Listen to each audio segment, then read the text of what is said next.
Before this negotiation begins, I wish to tell an allegory to the two of you.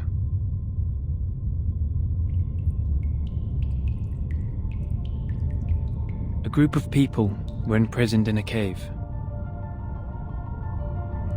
Behind them, there was a fire. Before them was a tall, solid wall.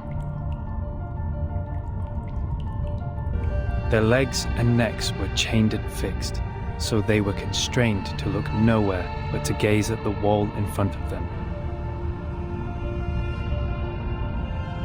When they dropped their eyes, they saw their own body.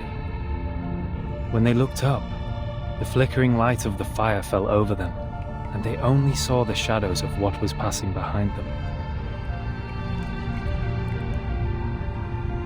No one had lived one day outside the cave. The shadows cast on the wall all there was to be perceived as reality. They had no knowledge of the real world. One day, one of them escaped from the cave, walked into the light, and saw the true world with his own eyes for the first time. Everything he saw or felt in the cave was nothing more than a mere shadow of the object's true form.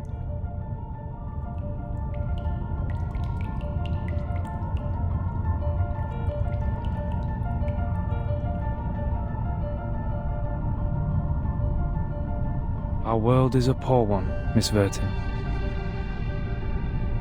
The phenomenal world is the cave in this allegory, where we are surrounded by shadows or some humble fractions of the truth. It is ugly, frivolous, filthy, perishable, subject to decay, and filled with hollow desires and meaningless struggles. Only the wise can walk out of that cave and see the world as it truly is. In that eternal, transcendent world, everything is in its most perfect form. I pray that you, Miss Vertin, the representative of St. Pavlov Foundation, and you, Miss Arcana, her counterpart of Manus Vindicte, would pay heed to my words. Everything you've been fighting each other for means no more than some fragments of phenomena to us. There's only one thing worth doing.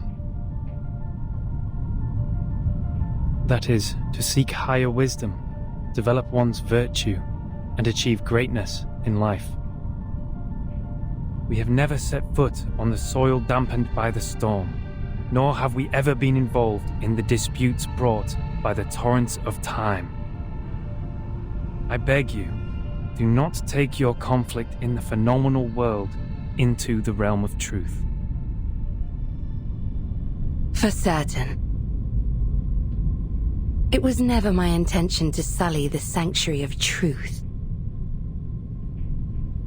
Then, to prevent a situation like this from happening again, I would like to ask you two to carve your names on these 2 stone bangles and drip a drop of your blood on each of them. Once the bracelet is put on, no one will be able to remove it. From now on, as long as you're on this island, none of your people will draw blood from one another. Or the bangle shall draw all the blood from you. The peace agreement is so decided.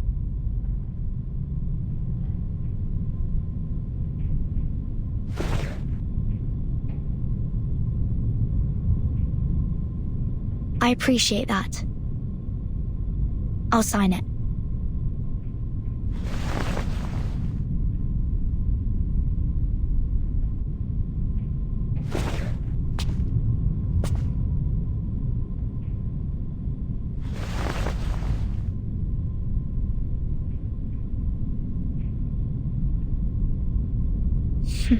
The peace agreement.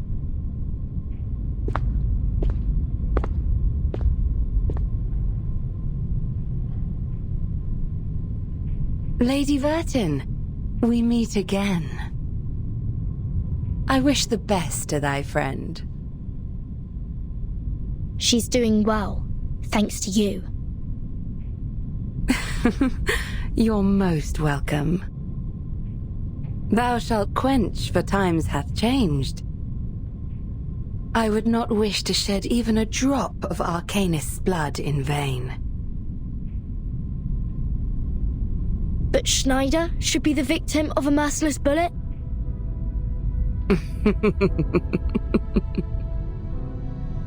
Burton, my pitiful child. Did you forget?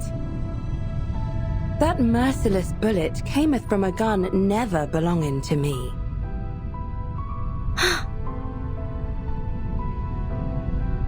What's Manus Vindicte's purpose to be here? Hearken the archaic wisdom. Just as thou doest.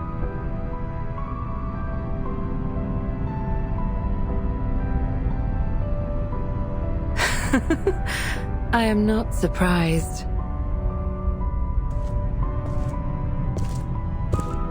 I adore thy visage, Lady Verton, emotionless in the storm.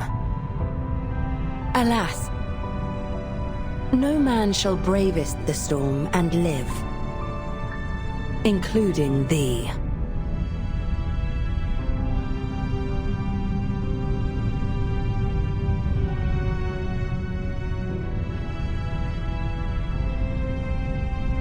A wooden box in the Elite Out's base has my name on it.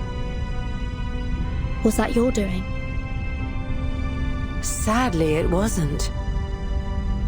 I hope thee findeth the answer satisfactory.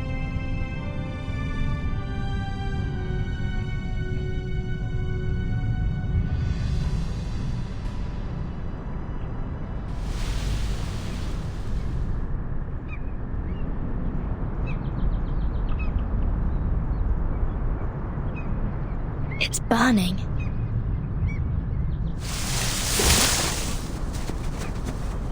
Is that Miss Arcana?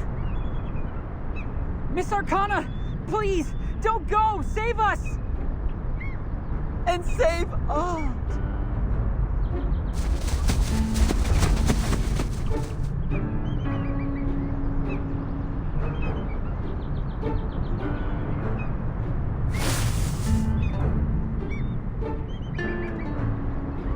No! Come back! Come back! You ignorant foreigners! I just started introducing vectors and matrices, and that's the most interesting part! Verton! Great! You always show up at the right time and right place! Stop the masked people! Whatever it takes!